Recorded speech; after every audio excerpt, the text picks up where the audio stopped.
अस्सलाम वालेकुम नाजरीन, स्वागत है आपका आसमास किचन में। तो आज हमारे किचन में बनने वाले हैं शामी कबाब। इसे बनाने के लिए हमें किन किन चीजों की जरूरत होगी हम देख लेते हैं। तो यहाँ पर हमने आधा किलो बोनलेस मटन लिया है। तो यहाँ हम मटन से बना रहे हैं, आप चाहे तो मटन के कीमे से भी बना सकते हैं। अगर आप बोनलेस मटन से भी बनाते हैं तो इसके कबाब बहुत अच्छे बनेंगे। तो यहाँ हमने आधा किलो बोनलेस मटन ले लिया है और 1 कप चने की दाल। इसे हमने 2 घंटे पहले पानी में भिगा के रखा था। 1 इंच अदरक का टुकड़ा इसे हमने छीलकर इस तरह के छोटे छोटे पीस कर लिए हैं। और यहाँ पर हमने 10 से 12 लहसुन की कलियां ली हैं। 1 टीस्पून नमक, 1 टीस्पून गरम मसाला पाउडर, 1 टीस्पून कुटी हुई लाल मिर्च, 1 टीस्पून हल्दी पाउडर। अदरक और लहसुन आप पिसा हुआ भी ले सकते हैं। तो सबसे पहले हम ये सारे मसाले मटन में डाल देंगे। चने की दाल भी डाल देंगे। आधा गिलास के करीब या फिर 1 कप के करीब पानी डाल दें। तो हम इसमें आधा गिलास पानी डाल रहे हैं। इसका लगा देते हैं हम ढक्कन। मीडियम टू हाई फ्लेम पर 5 से 6 सीटी लगा लेते हैं। ये आप तब तक गला लें जब तक कि आपका मटन अच्छी तरह गल नहीं जाता। तो इसे हम रख देंगे गैस पर। मटन अच्छी तरह गल गया है और इसमें हमने जो दाल डाली थी वो भी अच्छी तरह गल गई है और पानी भी बिल्कुल नहीं है। ये देखिए मटन हम आपको दिखा देते हैं। तो इसे हम थोड़ा सा ठंडा करेंगे और ठंडा करके फिर इसे पीस लेंगे। मटन और दाल दोनों हमने पीस ली है। 1 टेबल स्पून नींबू का रस लेंगे, बारीक कटा हुआ हरा धनिया, 3 से 4 हरी मिर्च। अगर आप तीखा कम खाते हैं तो मिर्च को कम कर सकते हैं। और 1 मीडियम साइज की प्याज को बारीक काट लिया है। तो ये सारी चीजों को हम इसमें मिलाएंगे। हरी मिर्च, प्याज और हरा धनिया, 1 teaspoon chaat masala, half tea spoon पिसा हुआ गरम मसाला, नींबू का रस डाल देंगे और सारी चीजों को अच्छी तरह मिक्स कर लेंगे।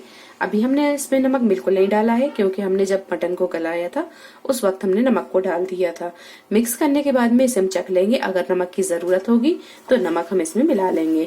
तो पहले ये सारी चीजों को अच्छी तरह मिक्स कर लेंगे। सारी चीजों को अच्छी तरह मिक्स करने के बाद में अब इसे आप थोड़ा सा चख लें। अगर नमक कम है तो आप इसमें मिला लें। तो हमने इसे चख लिया, नमक बिल्कुल परफेक्ट है। तो अच्छी तरह इसे मिक्स करेंगे और अब बना लेते हैं हम इसके कबाब। हाथों पर थोड़ा सा ऑयल लगाएंगे और जितने बड़े साइज की आपको कबाब पसंद है वैसे आप बना लें। तो हम कबाब को ना ज्यादा बड़े बनाएंगे और ना ज्यादा छोटे रखेंगे। और इस तरह के कबाबों को बनाकर हम तैयार कर लेंगे। इसे एक प्लेट पर रखते जाएंगे। कबाब हमने बना लिए। अब इसे हम अंडे में डिप करेंगे और इसे डायरेक्ट तवे पर फ्राई करते जाएंगे। तो गैस पर हमने तवे को रख दिया है गरम होने के लिए। तवे पर हमने 1 टेबल स्पून के करीब तेल को डालकर गरम कर लिया है। अब ये हम कबाब को अंडे में इस तरह डिप करेंगे।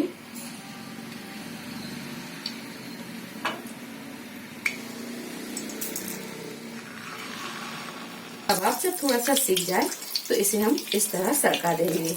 तो इसे हम किनार पर इस तरह सिकने देंगे और बीच में हम दूसरा कबाब डाल देंगे। तो इसे भी हम अंडे में इस तरह डिप करेंगे।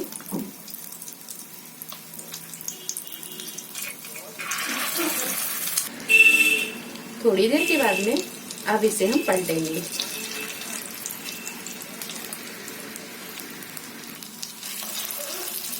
तवा यहाँ थोड़ा छोटा है तो हमने यहाँ 3 कबाब डाले हैं। अगर आपका तवा बड़ा हो तो आप इसमें ज्यादा कबाब भी डाल सकते हैं। इसे हम फिर से पलटेंगे। कबाब जब दोनों साइड से अच्छी तरह फ्राई हो जाए, तो देखिए ये कबाब दोनों साइड से अच्छी तरह फ्राई हो गए हैं। अब इन्हें हम निकाल लेंगे और इस तरह सारे कबाबों को हम बनाकर तैयार कर लेंगे। तो वीडियो पसंद आई तो इसे लाइक और शेयर करें, चैनल को सब्सक्राइब करें। तो अगली नई रेसिपी के साथ फिर हाजिर होते हैं। तब तक अपना ख्याल रखें। अल्लाह हाफिज।